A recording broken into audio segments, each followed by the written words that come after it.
Hello student, how are you? Hope all are well. তো প্রতিদিনের মতো আজকেও তোমাদের জন্য একটি বিশেষ টাইপের অঙ্ক নিয়ে হাজির হয়েছি। তো এটি পার্সেন্টেজের একটা বিশেষ অঙ্ক, পাশ-ফেল সংক্রান্ত। এটা বিভিন্ন পরীক্ষায় বারবার আসে। তো চলো শুরু করি।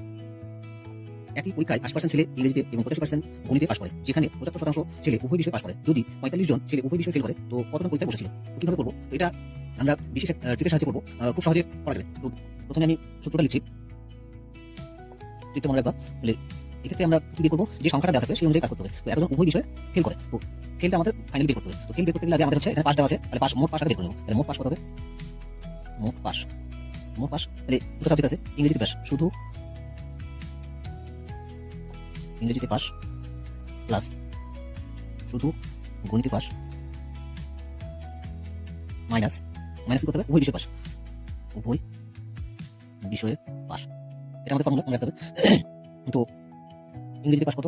80%, গণিতে 85%, উভয় বিষয়ে পাস করেছে কত? 75%। এটা মাইনাস করতে হবে এত পার্সেন্টেজ। তো এটা হিসাব করলে কত হবে? এটা হচ্ছে 90% হবে। এবার উভয় বিষয়ে মোট পাস কত পেলাম? 90%। তাহলে এবার এখানে কত দেওয়া আছে? 45 জন হচ্ছে উভয় বিষয়ে ফেল করেছে, তাহলে উভয় বিষয়ে ফেল, উভয় বিষয়ে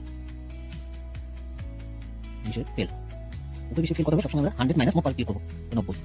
তাহলে কত হলো? 10%। এই 10% মান দেওয়া আছে হচ্ছে 45। তাহলে আমরা পাবো 10% কত সঙ্গে সমান হবে? 45 জন।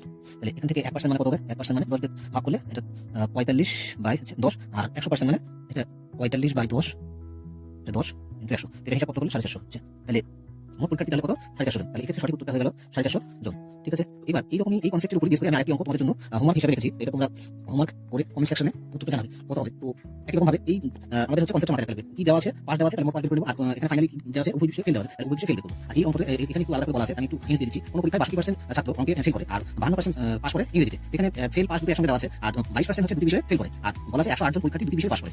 তাহলে মোট কতজন পরীক্ষার্থী ছিল? তো এক্ষেত্রে হচ্ছে ফাইনালি দেখো, ফাইনালি কি দেওয়া আছে? মান দেওয়া আছে, মান দেওয়া আছে দুটি বিষয়ে ফেল। তাহলে আমাদের কিন্তু ফেলটা বের করতে হবে। ফেল বের করতে গেলে প্রথমে হচ্ছে আমাদের কি করতে হবে? টোটাল ফেল আগে বের করে নেব। তো এখানে ফেল তো দেওয়া আছে 62%, এখানে হচ্ছে পাস দেওয়া আছে 52%। তাহলে 100 থেকে এটা বিয়োগ করলে আমাদের হচ্ছে ফেল পেয়ে যাবো। তো অঙ্কে ফেল পাবো, আর এটা হচ্ছে ইংরেজিতে ফেল পেয়ে যাবো, আর দুটি বিষয়ে ফেল দেওয়া আছে। তাহলে এইরকম যদি সবগুলো ফেল হয়, এটা ফেল, এখান থেকে ফেলটা পেয়ে যাবো, আর এখানে ফেল দেওয়া আছে উভয় বিষয়ে। তাহলে এখান থেকে মোট ফেল কত হবে? এই শুধু এরকম ভাবে পাঁচটা জায়গায় ফেল করে করতে লাগবে। তারপরে মোট ফেল পাওয়া যাবে, তারপরে মোট ফেল পাওয়ার পর হচ্ছে মোট পাস পাওয়া যাবে।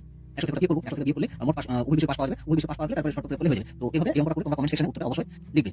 তো ভিডিওটি সম্পূর্ণ দেখার জন্য অসংখ্য ধন্যবাদ। তো ভিডিওটি যদি তোমাদের উপকারে আসে, তাহলে ভিডিওটিতে লাইক করবে, শেয়ার করবে এবং আমার চ্যানেলটিতে সাবস্ক্রাইব করবে। এরকম প্রতিদিন বিভিন্ন সরকারি পরীক্ষায় যে অঙ্কগুলো আসে শর্টকাট পদ্ধতিতে কিভাবে তাড়াতাড়ি করা যায় সেটা আত্মস্থ করতে।